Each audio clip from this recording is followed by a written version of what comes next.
Paranoid bitch, I'm tweaking, locking myself in my home, and I don't wanna go to no parties, little baby, so don't send invites to my phone. She say I'm an asshole for no reason, cause I just wanna be left. What is up, YouTube? It's your boy Unruly here, back at it again with another video, and in today's video we will be talking about and showing a little bit of gameplay of the game that came out not too recently called Enlisted. Now, those of you who aren't familiar with the game Enlisted, it is a World War I, World War II, primarily World War II, basically a simulation. Consider it like another form of Battlefield, so to speak.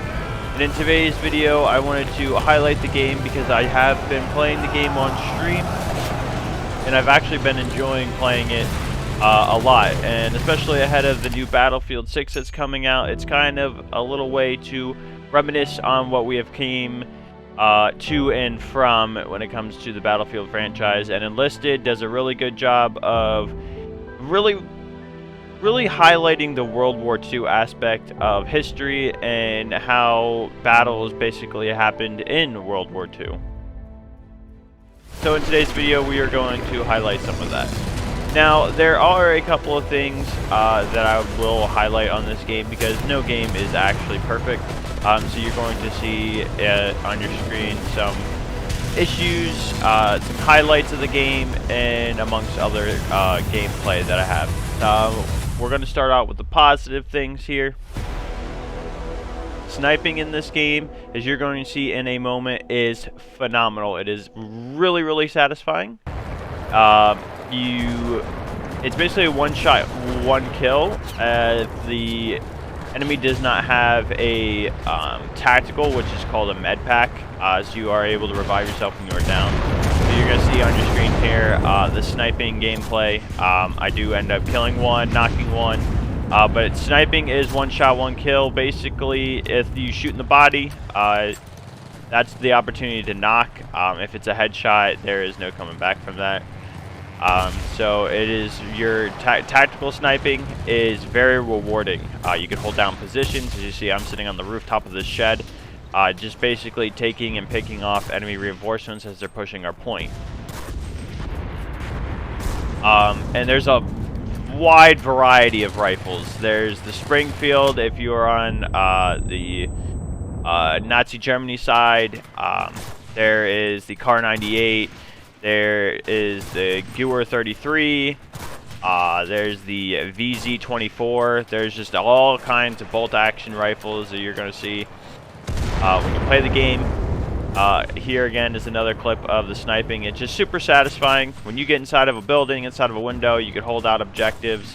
Here on your screen here, I believe it's the Kar 98 iron sight, and you can really hold that stuff down. Iron sights up close is really good too, so you can actually quick scope, so to speak, and really get inside of an enemy point. You're just going to see me taking advantage of a line of sight as they're pushing reinforcements into one building.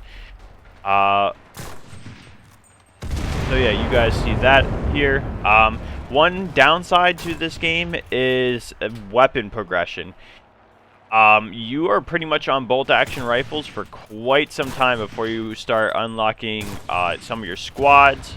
And that's basically when you get the assaulter squad is when you actually start getting to use fully automatic weapons. You're basically stuck in the bolt action category for quite some time, which isn't really bad. Obviously, these fights can be held down. Again, if you have an iron sight weapon, you're going to see some of the clips where I'm going through buildings with an iron sight bolt action rifle, and I'm actually just like quick scoping, snapping on the kids' heads, hitting some pretty nutty shots that I wouldn't normally hit if I was playing Apex Legends, actually. So you guys will see that and enjoy that as well. Again, the weapon progression is pretty slow. You also unlock weapons through the campaigns. There's 4 different campaigns. 3 are available right now. I believe they're working on the 4th one. So you'll unlock different weapons from different campaigns, and if you're on the Allies or the Soviet side, those classes all change as well. Again, here's that bolt action, more bolt action. The grenade play, there's no grenade indicator. Basically, if you just hear it, you need to back away. And you can wipe out full squads with these grenades. The grenades don't mess around. Now, if you're on the opposite side of a wall, obviously, nothing too bad happens. Here's the clip here of me running through the objective quickscoping. It is very reactive. Not too much of a delay when it comes to bullet registration. It's all pretty good, pretty smooth. No scoping, as you saw there, is actually extremely accurate from the hip. So you're going to see a little bit there. There I snap onto a guy as he's rotating across, doesn't even see me. Movement is really good. You can mount up into windows. You can mount over really high walls. Again, here's that no-scoping accuracy. It's actually insane how accurate you can no-scope with this game. Right there, I'm like 5-6 feet away from that guy, and I just hip-fired him.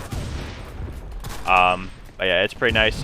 One thing that I could say as well as you're limited to the amount of ammo you have unless you're engineer class teammates, or if you have an engineer on your squad. Because again, there's different classes. There's snipers, there's assaulters, there's engineers that could like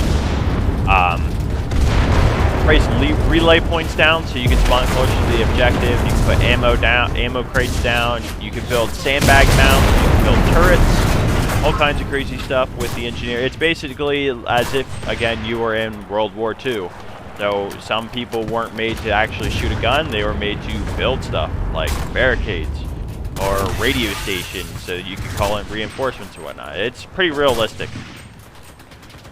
Here's the anti-tank play that I made. You get dynamite bundles that you can equip to your class. And tanks and vehicles do have very high impact when it comes towards certain game modes. I'm a fucking beast like that capturing objectives, pushing through to siege castles, siege villages, all that kind of stuff there. And you can rotate between the members of your squad, as you see what I'm doing there. When a squad mate dies, you can switch over. There's also a lone wolf or a lone fighter game mode where you don't have a full squad. It's just you versus real players, other than real players and AI mixed, like this game here. Probably should have mentioned that ahead of time. But here you're going to see that I progressed and actually got to some automatic weapons. This is the MP38 and the MP28, excuse me. Some of the graphics as you see there are pretty buggy, but no game's perfect. You're going to see the SMGs. You could actually pretty much take out a lot of teams, good squads. You're going to see a squad wipe here. The gunplay is really nice, really smooth. Definitely benefits you if you are accurate as like a first-person shooter or Battlefield. If you're playing this going to sleep now? and you enjoy this and you enjoyed Battlefield, you know what I mean when it comes to the gunplay. So another point to talk about is there's so many maps. Like I said, there's 4 campaigns, but 3 are available now as they're working on one, I believe. Or it's because you have to buy the premium pass. I did not buy the premium pass because I don't like spending too much money on games that I might not play entirely. So there's tons of maps. I've been playing the Moscow campaign, so you're gonna see all these Moscow villages, these castles, all that stuff here. Here is a clip of the engineer class. I build a relay point and then I build an ammo station. So my teammates can spawn here, get ammo, and hold this position down because the objective is literally right across the street, as you see on the left side of your screen. But you're going to see that this game, again, is not perfect. There are bugs you're going to see momentarily as I upset somebody because their squad spawns in the roof. So you're going to see that here momentarily after I take out a couple of enemies and hold this down. So I learned not to put respawn relay points in attics. There's a lot of bugs when it comes to like picking up weapons and stuff too. Sometimes that won't register. Doorways won't open. Windows open invertedly. So there's times where I'll shoot somebody as I open a window thinking it's going outside, but it comes inside, and I hit marker them because I'm shooting the glass window pane and not actually shooting directly at them. So there is wall banging to a degree, I guess you could say. A lot of the terrain is destructible, so you could actually shoot through fences, you could shoot through glasses. You see me doing this here. I'm busting open that other window so I can see that guy better. And again, here momentarily, you're going to see my teammate chatting on the left, because I'm going to turn around and they spawned in the roof. So that's one of those when you realize you messed up moments. So again, pretty buggy at times. Window angles, you can lean. It's kind of like Rainbow Six Siege. You can lean back and forth. So certain windows, certain fence posts, the camera angles are buggy.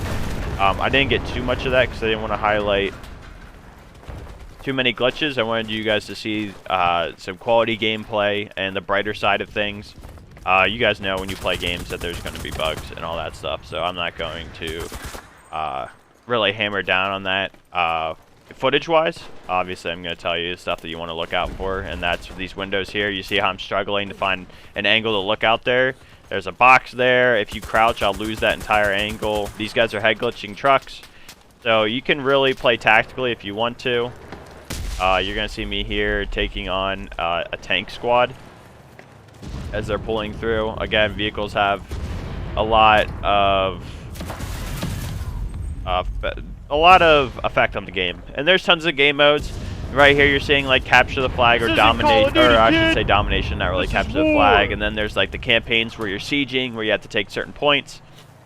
And there's an assault mode where you're constantly respawning and you're taking objective, kind of like Hardpoint in Call of Duty. So there's a lot of game modes. Again, it's a World War II theme, and I personally enjoy the game. I think this is the MP28 that I'm using here as I'm wiping out a squad, and then you're going to see a tank kill me later. So again, all that. But the game is all in all very, very well done. And if you are looking for something to play before Battlefield 6, I recommend this. If you enjoy the video, as I hope you guys do, yeah, go check out Enlisted. I'll catch you guys later.